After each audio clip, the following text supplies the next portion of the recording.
अनंत आशीर्वाद में आप सभी का स्वागत है।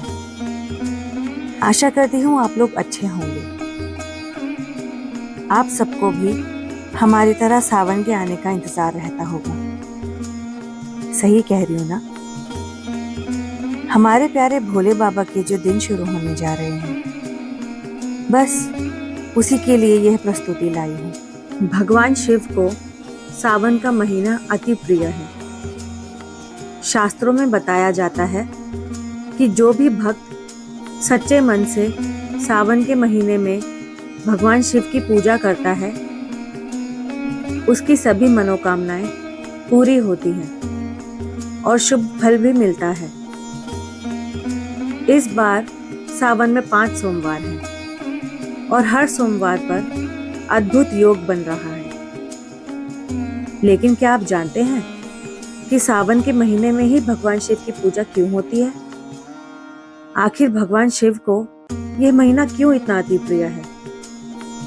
आइए जानते हैं इसके पीछे के महान रहस्य के बारे में।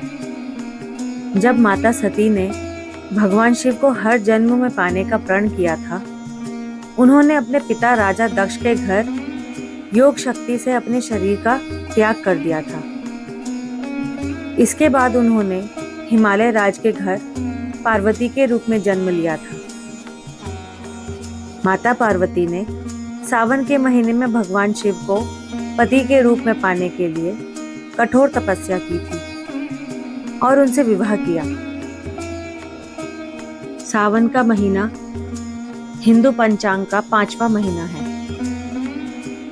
हिंदू महीनों के नाम से पूर्णिमा के दिन चंद्रमा जिस नक्षत्र में होता है, उसके अनुसार ही रखा गया है।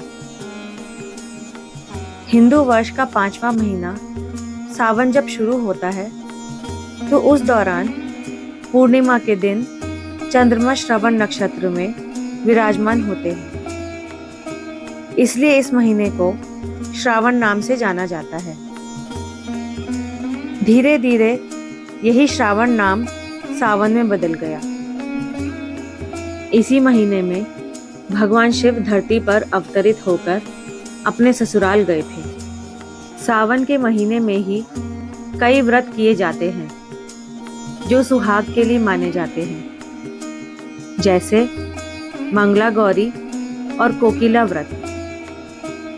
मंगला गौरी का व्रत सुहागन महिलाओं के लिए बहुत महत्वपूर्ण होता है। यह व्रत सावन के मंगलवार के दिन देवी पार्वती के लिए किया जाता है।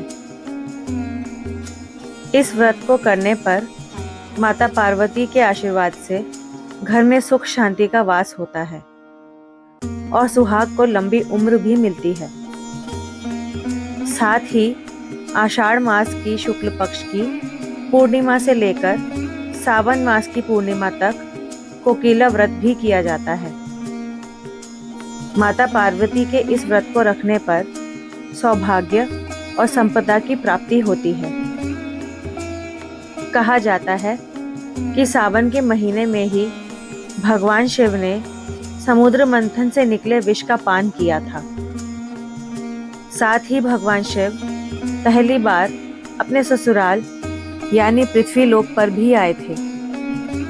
उनके यहाँ आने पर भगवान शिव का धूमधाम से स्वागत किया गया था। मान्यता है कि भगवान शिव सावन के महीने में पृथ्वी लोक पर अपने ससुराल जरूर आते हैं। साथ ही सावन के महीने में ही मार्कंडू ऋषि के पुत्र मार्कंडेय ने शिवजी की कठोर तपस्या से वरदान प्राप्त किया था, जिससे यमराज भी नतमस्तक हो गए थे। सावन के महीने में भी जल बरसता है और इसलिए भगवान शिव को यह माह बहुत प्रिय है। इसके साथ ही प्रकृति में कई तरह के रंग इस दौरान फैले रहते हैं, इसलिए भी शिव को यह माह पसंद आता है। सावन के महीने में भगवान शिव को प्रसन्न करने के लिए सादगीपूर्ण जीवन आपको जीना चाहिए। इस दौरान तामसिक भोजन को त्याग कर नित्य शिव मंत्रों का जाप आपको करना चाहिए। संभव हो तो सोमवार के दिन इस दौरान व्रत रखें। सावन के महीने में आप शिवलिंग पर दूध, जल, बेलपत्र, केतकी के फूल आदि अर्पित करते हैं तो भगवान शिव आपकी सभी मनोकामनाओं को पूरा कर सकते हैं। इसके साथ ही इस महीने अगर आप निरंतर ध्यान करते हैं तो कई अलौकिक अनुभव आपको प्राप्त हो सकते हैं।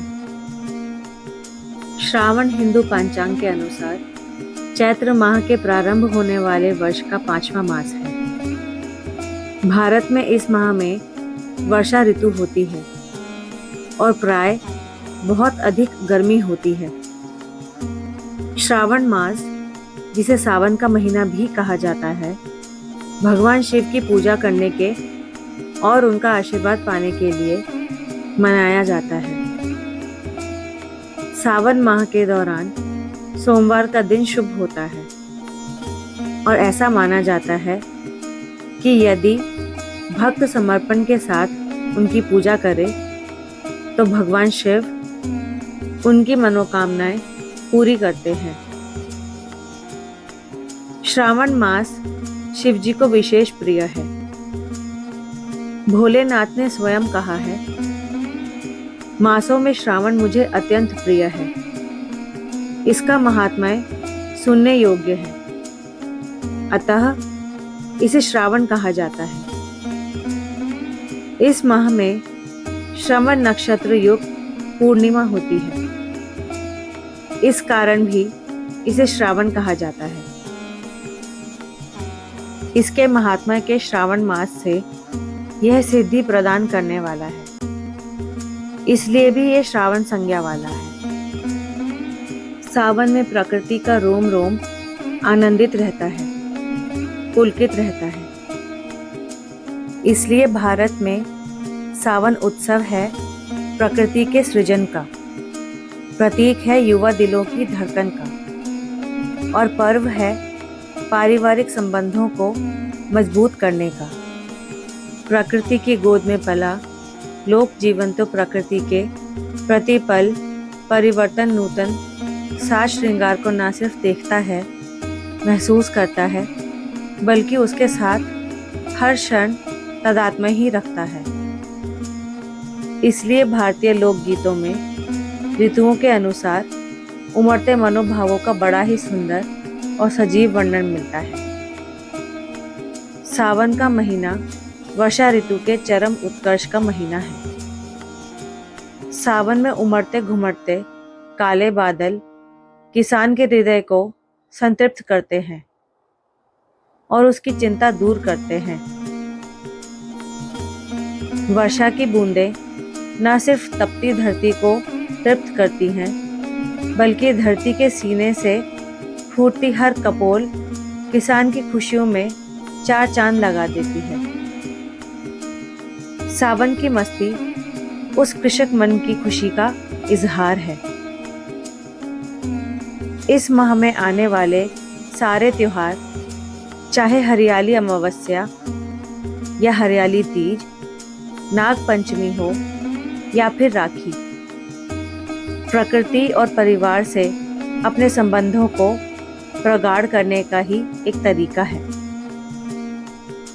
कृषि प्रधान देश में तो वैसे भी वर्षा ऋतु का अपना महत्व होता है, मगर भारत की बात ही अनोखी है। हर ऋतु को हमने एक अहमियत दी है। फिर वर्षा और उस पर सावन तो ऋतुओं का सिरमौर है। भारतीय संस्कृति सावन के इस महत्व से भला कैसे अछूती रहती। बस यही कारण है वसंत के बाद सबसे ज्यादा गीत सावन के रचे गए हैं। वर्षा ऋतु के गीतों में प्रमुख है कजरी, मल्हार और बारहमासी। कजरी सावन मास का गीत है। कजरी नाम से संभवतः काजल जैसे काले मेघों से पड़ा है। कजरी गीत मुख्यतः श्रृंगार प्रधान होते हैं, परंतु इनमें विरह वेदना भी प्रचुर मात्रा में पाई जाती है। ये प्राय 2 दलों द्वारा प्रश्न और उत्तर के रूप में गाए जाते हैं। इनकी टेक प्राय रामा या नंदी होती है। इनके बोल त्वरित परंतु मधुर होते हैं। मल्हार गीत झूला प्रधान होते हैं। इन्हें झूला झूलते समय गाया जाता है। इनमें झूले के साथ साथ मेघों का, वर्षा का, बागों का और मोर, पपीहा, कोयल, दादुर आदि का वर्णन होता है। सावन मास में भाई अपनी बहनों को ससुराल से पीहर ले आते हैं। इस प्रकार बचपन की सखियां एकत्रित हो जाती हैं और बागों में हिल मिलकर झूमती तथा गाती हैं। मल्हार की धुन अत्यंत मधुर और ठहराव लिए होती है,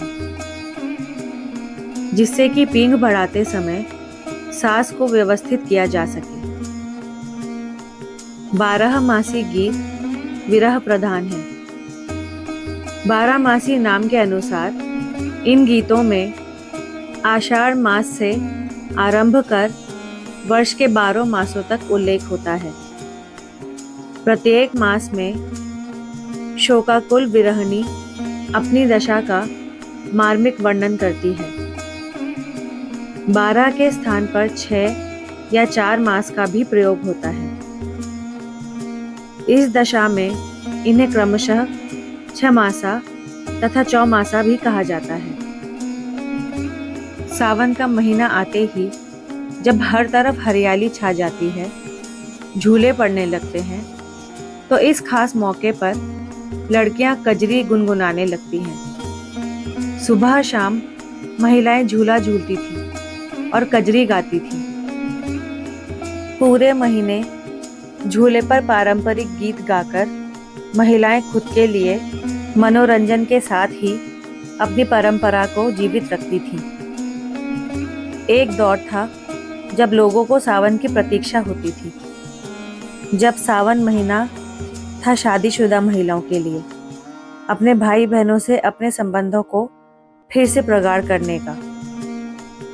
जहां मदमाते सावन ने दस्तक दी, वहीं हर शादीशुदा लड़की के मन में पियर जाने का एक हुंक सी भरने लगती थी।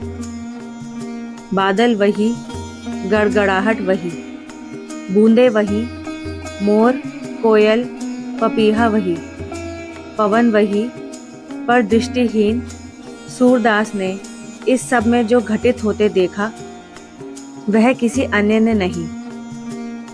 ज्यों-ज्यों राधा की चुनरी पर वर्षा की बूंदें गिरती हैं, त्यों-त्यों कृष्ण उन्हें हृदय के निकट और निकट ला रहे हैं। एक पौराणिक कथा के अनुसार जब देवता और दानवों ने मिलकर समुद्र मंथन किया, तो हलाहल विष निकला।